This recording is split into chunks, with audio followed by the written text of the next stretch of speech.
Bonjour à tous. Alors aujourd'hui on est sur la fin du cours sur les statistiques, donc cette petite vidéo pour vous parler des représentations graphiques d'une série statistique. Alors si on fait un petit peu un résumé de ce qu'on a vu dans le cours, on a vu ce que c'était qu'une série statistique, on a vu qu'elle pouvait se présenter sous la forme de listes, de tableaux ou de classes. On a vu des indicateurs des séries statistiques, on a vu la moyenne pour une liste, la moyenne pondérée, on a vu la médiane pour une liste, la médiane pour un tableau, et ensuite on a vu l'étendue. Là, on est sur la dernière partie du cours, représentation d'une série statistique. Pourquoi on s'intéresse aux représentations? Parce que quand on a une série statistique, avoir une représentation graphique, c'est quelque chose qui va être visuel, donc qui va nous permettre tout de suite de voir un petit peu comment se comporte la série statistique. Alors, représentation d'une série statistique, donc on vous parle de 4 représentations graphiques. Donc vous pourrez surligner ce qui est en rouge, c'est-à-dire nuage de points, diagramme en bâton, histogramme, diagramme en barre et diagramme circulaire ou en secteur. Alors, le nuage de points, donc, alors en fait je vous montre, donc le nuage de points, ça ressemble à ça. Donc c'est le premier exemple que vous avez. Alors vous, par rapport à votre cours, en fait, cet exemple illustre, donc là je prends le cours global, il illustre cet exemple ici, l'exemple 2, donc une entreprise qui emploie 52 personnes et on souhaitait étudier le montant de leur salaire mensuel net. Donc vous voyez qu'on a 5 personnes qui gagnent 1000 euros, 8 personnes qui gagnent 1200 euros, 24 personnes qui gagnent 1500 euros, 13 personnes qui gagnent 2500 euros et 2 personnes qui gagnent 3000 euros. Ça, c'est notre tableau, donc notre liste, elle est sous forme de tableau. Et bien on va la représenter sous forme d'un nuage de points, c'est-à-dire que pour signifier que 5 personnes gagnent 1000 euros, et bien en fait on va faire un graphique où il y a sur l'axe des abscisses le salaire mensuel et sur l'axe des ordonnées, on met toujours l'effectif. Et donc à 1000 euros, et ben on va mettre une petite croix en montant pour 5 personnes. Ensuite, on continue. Il y a 8 personnes qui gagnent 1200. Donc, pour 1200 euros, ce qui va être à peu près ici, on va monter ici à 8 personnes sur les effectifs. Et on met une petite croix. Ensuite, pour 24, il y a 1500 euros, il y a 24 personnes qui gagnent 1500 euros. Donc, on va à 1500 euros et on monte à 24. On fait une petite croix, etc. pour les autres. Donc, ça, c'est ce qu'on appelle un nuage de points. Ensuite, deuxième type de diagramme, c'est le diagramme en bâton. Donc le diagramme en bâton, si vous voulez, c'est à peu près le même principe, sauf qu'au lieu de faire des croix, on va faire des bâtons. Donc c'est-à-dire, vous voyez ici visuellement, c'est des barres, mais qui sont sans épaisseur, qui sont toutes fines. Ensuite, le diagramme en barre ou l'histogramme. Alors, on a déjà vu ensemble, là, quand on a fait les exercices, l'histogramme, c'est quand vous avez les barres qui sont collées, donc ça représente des données en classe. Et le diagramme en barre, ce sont des barres qui ne sont pas collées. Donc, le diagramme en barre, en fait, c'est exactement le même principe que le diagramme en bâton, sauf qu'en fait, au lieu de faire des bâtons, vous allez faire des barres.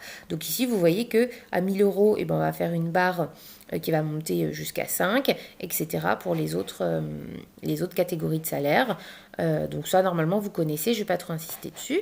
Et ensuite, le dernier type de diagramme, c'est le diagramme circulaire ou un diagramme en secteur. Vous connaissez plutôt sous le nom du camembert. Alors, lui, je vais m'attarder un petit peu plus dessus. Donc ici, c'est toujours sur le même exemple, des salaires dans cette entreprise de 52 salariés. Donc ici, le diagramme circulaire a déjà été fait. Mais j'aimerais bien qu'on regarde un petit peu plus en détail comment on arrive à trouver les angles pour ce diagramme circulaire. Alors, si je reviens sur le tableau, donc vous avez les salaires mensuels et vous avez le nombre de personnes. Donc nous, on voudrait faire le diagramme circulaire qui représente cette série statistique. Alors, on sait que la totalité des personnes, en fait, ça va représenter le diagramme complet, c'est-à-dire que ça va correspondre à un angle de 360 degrés. Donc, en fait, la clé, si vous voulez, c'est de faire un tableau de proportionnalité.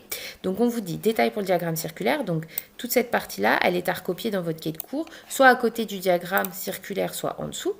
Alors, on vous dit que pour réaliser un diagramme circulaire, il faut bien comprendre que les mesures d'angle, elles sont proportionnelles aux effectifs ou aux fréquences si on a un tableau avec des fréquences. C'est-à-dire que ici, on va mettre les salaires, on a les effectifs et on va rajouter une ligne qui va être les mesures d'angle. Et en fait, les mesures d'angle, elles sont proportionnelles aux effectifs. C'est ce que j'étais en train de vous expliquer. La totalité des personnes, donc en général, on rajoute une colonne totale. Et en fait, la totalité des personnes, c'est-à-dire les 52 personnes dans notre entreprise, elles représentent forcément, en fait, sur le diagramme, tout le diagramme entier. Donc, en termes d'angle, c'est forcément 360 degrés. Et ensuite, à partir de là, on va compléter tout le tableau, on va trouver les angles. Comment on va trouver les angles? C'est un tableau de proportionnalité, donc on va calculer le coefficient de proportionnalité qui est ici en rouge. Hein. Donc on va faire le bas divisé par le haut, 360 divisé par 52. Et ensuite on va multiplier 5 par 360 sur 52, ce qui va nous donner le 35. 8 fois 360 sur 52, le 55. Hein. Donc là, attention, on a arrondi les mesures d'angle au degré près. Hein. Donc le 24, ensuite on multiplie par 360 sur 52 pour trouver tous les résultats qui sont en bas, donc 166. Ensuite 13, vous allez multiplier par 360 sur 52, ça fait 90. Et 2, vous allez multiplier par 360 sur 52, ça va vous donner 14. On est sur des mesures d'angle qui sont arrondies au degré près. Donc c'est ce que je vous mets en dessous. On calcule le coefficient de proportionnalité. Le bas divisé par le haut, 360 sur 52. Ici, il ne se termine pas, donc on laisse la valeur exacte sous forme de fraction. Et ensuite, on va multiplier tous les effectifs par ce coefficient de proportionnalité pour obtenir toutes les mesures d'angle. Et ensuite, une fois qu'on a les mesures d'angle, comment on va tracer ce diagramme que vous avez ici? En fait, on fait un cercle de rayons quelconques. On trace un premier rayon et ensuite on va tracer les secteurs avec le rapporteur en faisant angle par angle. Donc par exemple ici vous voyez ce secteur, il correspond d'après l'échelle à 2500 €.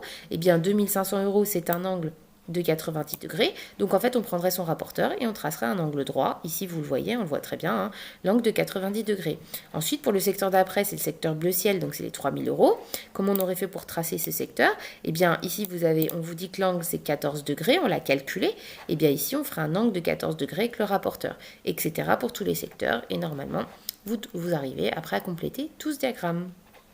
Voilà pour la fin de ce cours sur les statistiques. J'espère que cette petite vidéo vous aura aidé et je vous dis à très vite.